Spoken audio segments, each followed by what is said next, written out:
足並みを揃えてゆこうお互いを信じ合う五人の仲間まるでスファイブに預けた命飛ぶぜ宇宙の果てまでもみんなの笑顔も持ち帰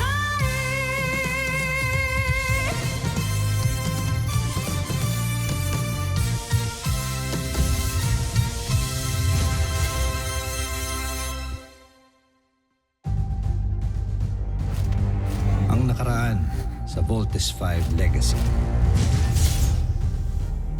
Ano nga palang ipapangalan mo sa kanya? Zardos. Bagay na bagay sa kanya ang pangalan. O sana labanan mo yan. Patay na si Rothgar. Bang nilalang na ako. Baguhin natin yung pangalan mo. Ano ba sa tingin mo ang nababagay sa akin? Ned Armstrong. Gusto kong makita ang aking pamangkin. Kunin mo ang bata. Hindi maaari. Huwag niyong gawin ito.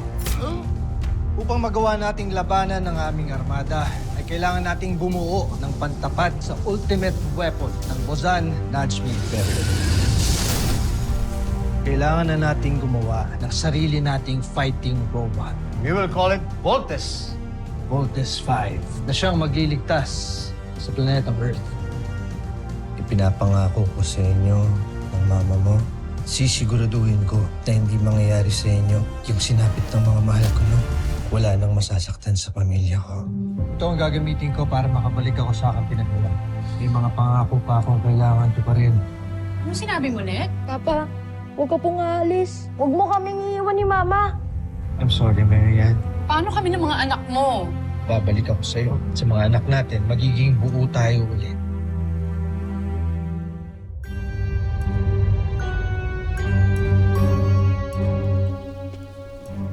Mahal na Jomfre, Contessa, nais ipakita ni Prinsipe Zardos ang nakuha niyang medalya sa kanyang paaralan dahil nakamit niya ang pinakamataas na karangalan mula doon dahil sa kanyang katalinuhan. Inaalay ko sa iyo ang medalyang ito, Emperati. Hindi ako nagkamali na kinupkop kita, Zardos. Ikinararangal kita. Tusentak, Emperati.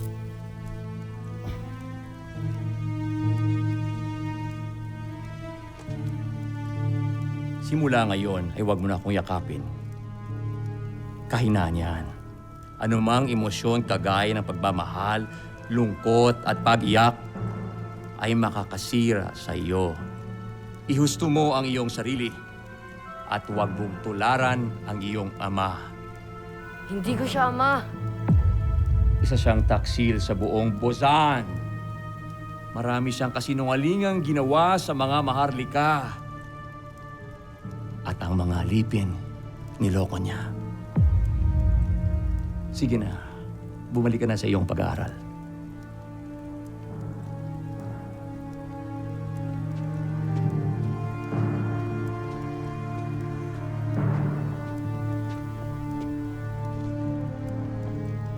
Mabuti at nabibilog mo na ang ulo ni Zardos laban sa kanyang ama. Balang araw, mapapakinabangan natin siya.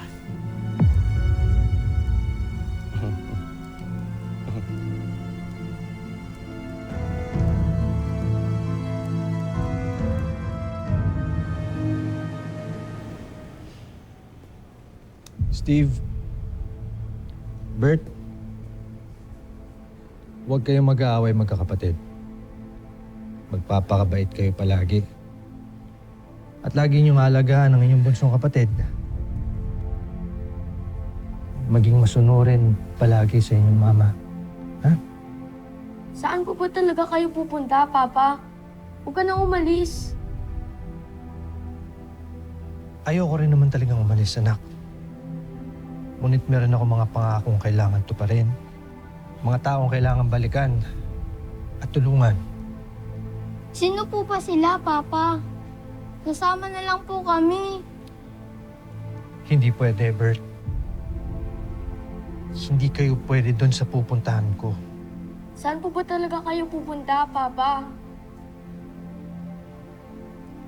Steve, anak, huwag na masyadong maraming tanong. I-kiss at i-hug nyo na lang ang papa nyo dahil kailangan na niyang umalis. Yun na.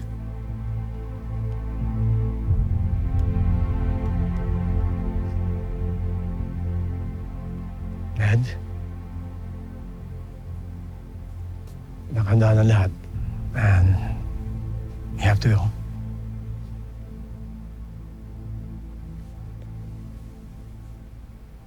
Ikaw nang bahala sa pamilya ko, Richard. Alagaan mo sila. At kung sakasakaling hindi ako makabalik agad, i-train mo sila. Ang sa gayon ay kaya nilang ipagtanggol ang kanilang mga sarili. Pati ang nanay nila. I promise. And the whole world.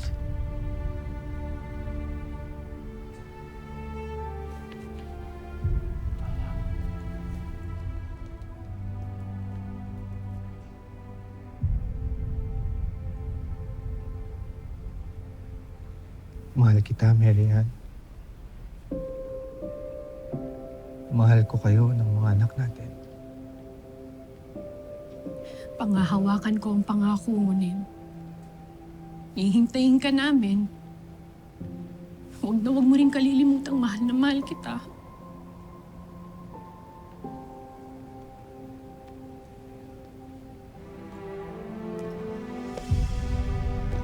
Doctor? Your escorts are ready. Lieutenant Sumera, I asked General Robinson to assign you to watch over my family. Makakasa ka.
I'm sorry I arrived late. Hindi ako nakapagpaalam sa busay niyan. He's a good guy. I just hope makarating siya ng safe na sa destination niya. Ang nabanggit sa akin ni Ned, it will take about 7 to 8 years para makarating siya sa planeta nila. Kung hindi magloloko yung spacecraft. Meron nga siyang ginagawa na warp drive engine. Sayang lang, hindi natapos bago siya malis. How's the progress of the Camp Big Falcon? So far, we're still on schedule.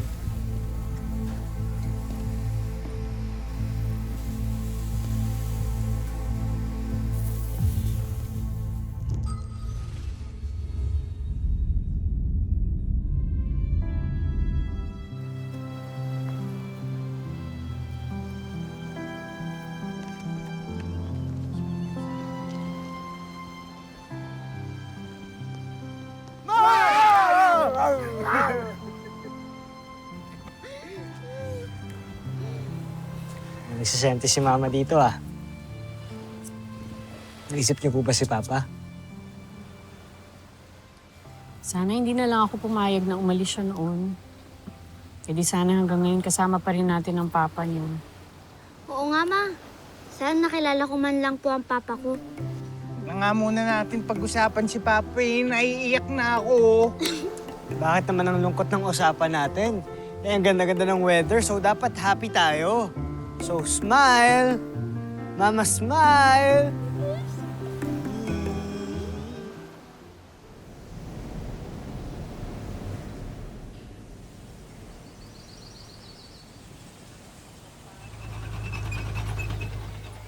Woo! Camping Falcon!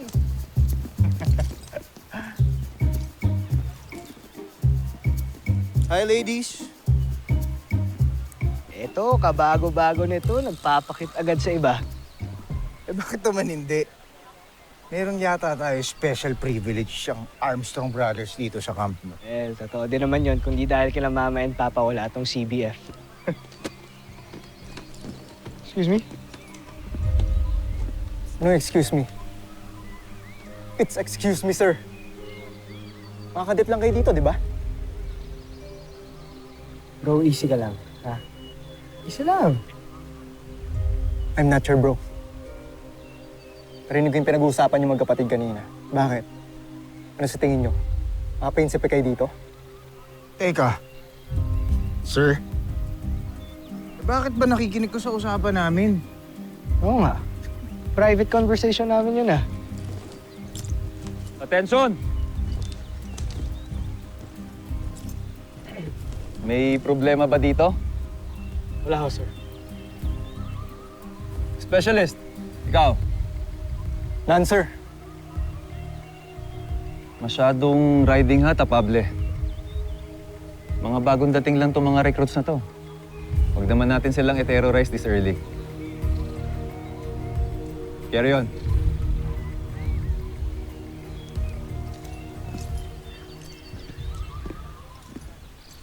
Buti nga. Hey. Kayong dalawa. Magpa-low profile naman kayo. Hindi matutuwa mga magulang niyo kung magpapabita kayo. Understood?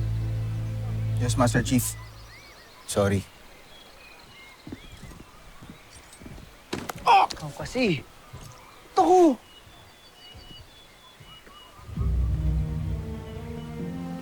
Uy! Mababata ako to eh! Kamusta? Baby! Long time ah! Long time. Steve, kamusta?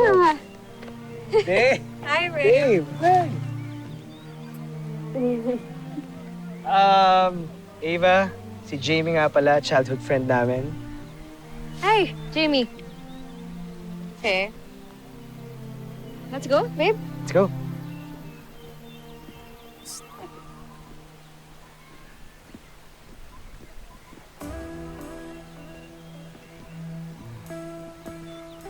Bro, sarap siguro maging PK dito sa camp. PK? PK! Privilege kids. Bro, Thomas nga pala. I'm Mark. Mark. Mark Gordon. Nice to meet you, pare.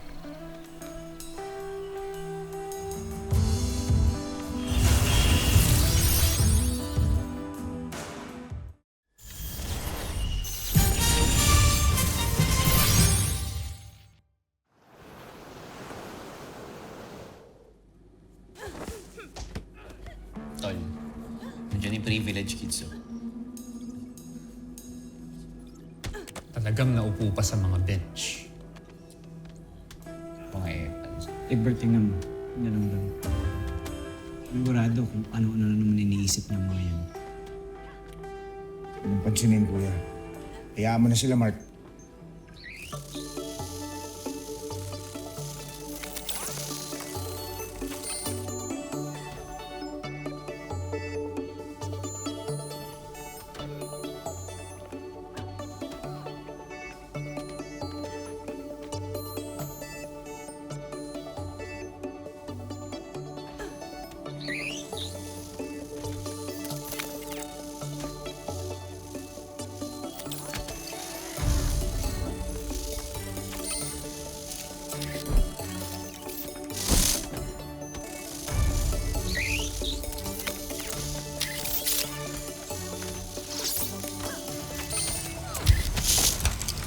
Kuya, bitawan mo yan!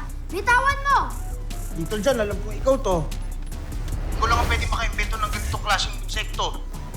Anong makikichismis ka na naman, oh. Ako hindi pwede. Bye!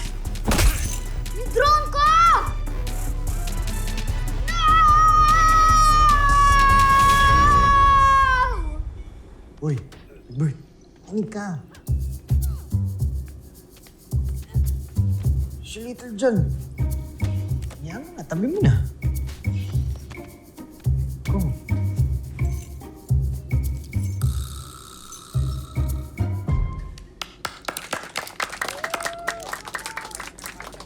Next match up, Sanchez and Robinson. On the mat! Go, Jamie! Basta. Handa! Hugay! Laban! Go, Jamie!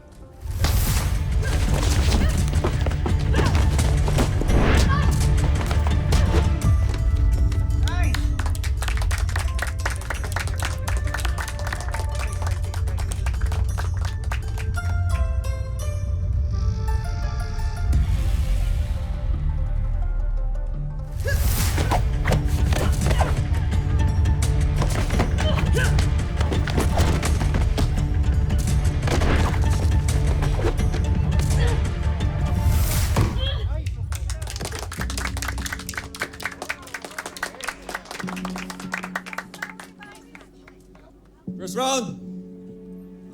Sanchez. Final round! Handa! Hugay! Laban!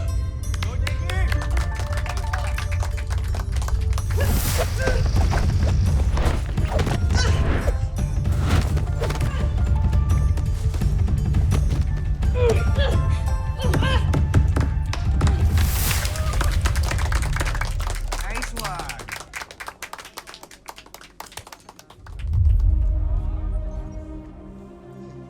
Final round! Robinson.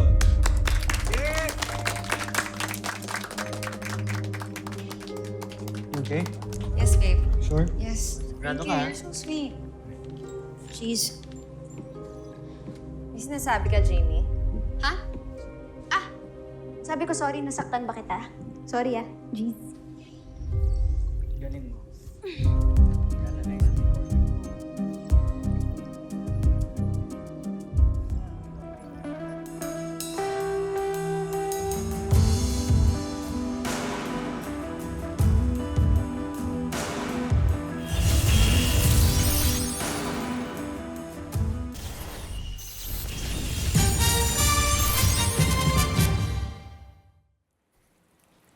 Kung nandito pa ang papa ninyo, hilig namin silipin ang space.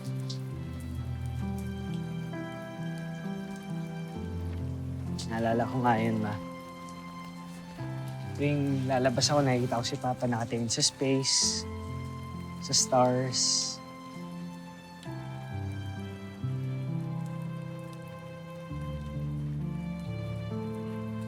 Nasaan ho ba talaga nagpunta si Papa?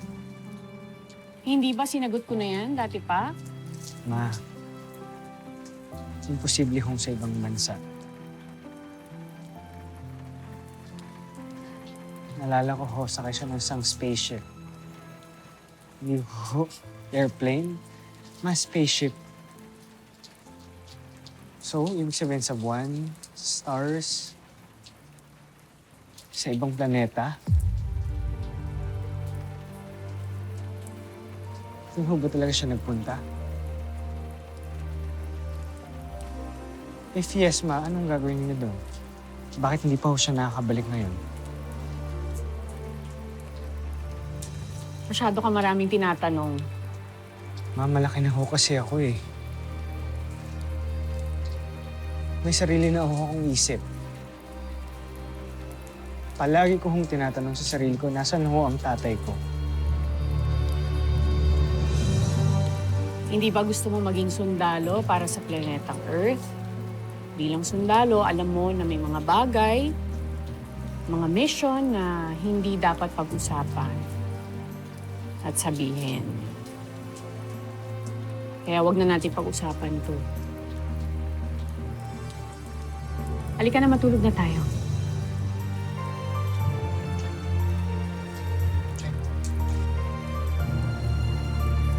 Good night, ma'am.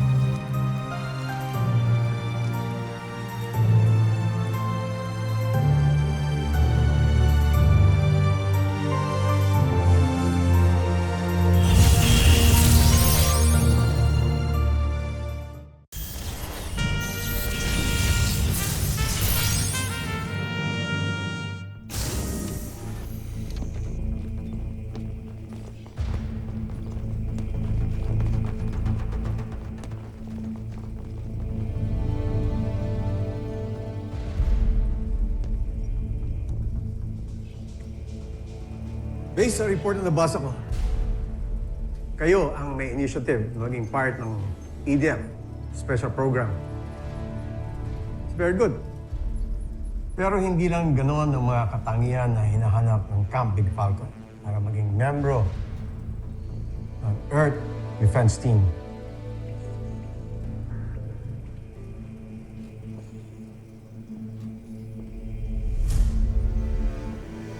Kailangan wala kayong takot. At handa kayong ibuwis ang inyong buhay para ipaglaban ang ating mundo sa mabigat na threat. Excuse me, Doc. Threat ho na gaya ng? Like mga terrorist ba, Doc? Mas mahigit pa doon. For example, aliens.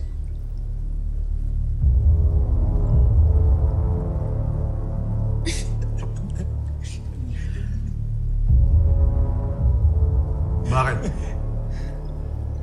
Akala niyo ba nagbibiro ako? Doc. Halimbawa man kung seryoso kayo. Kami ho talaga ang lalaban niyo sa mga alien. Tsaka ano naman ho yung panlaban namin dun? May isang armas at niyatago ang Camp Big Falcon.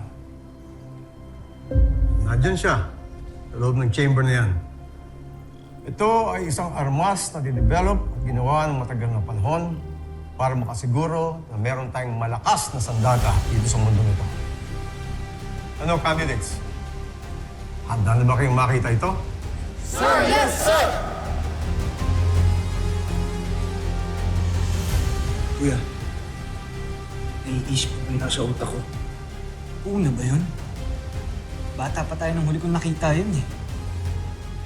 Malamang buo na yun. Nakwento lang to sa akin ng dad ko before pero hindi ko akalain na totoo pala to.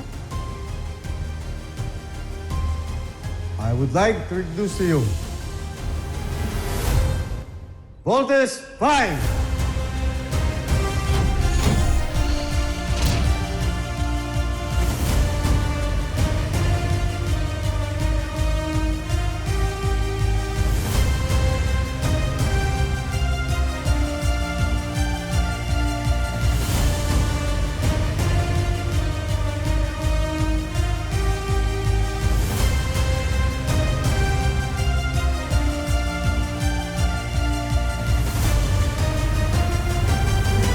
Susunod sa Voltes 5 Legacy.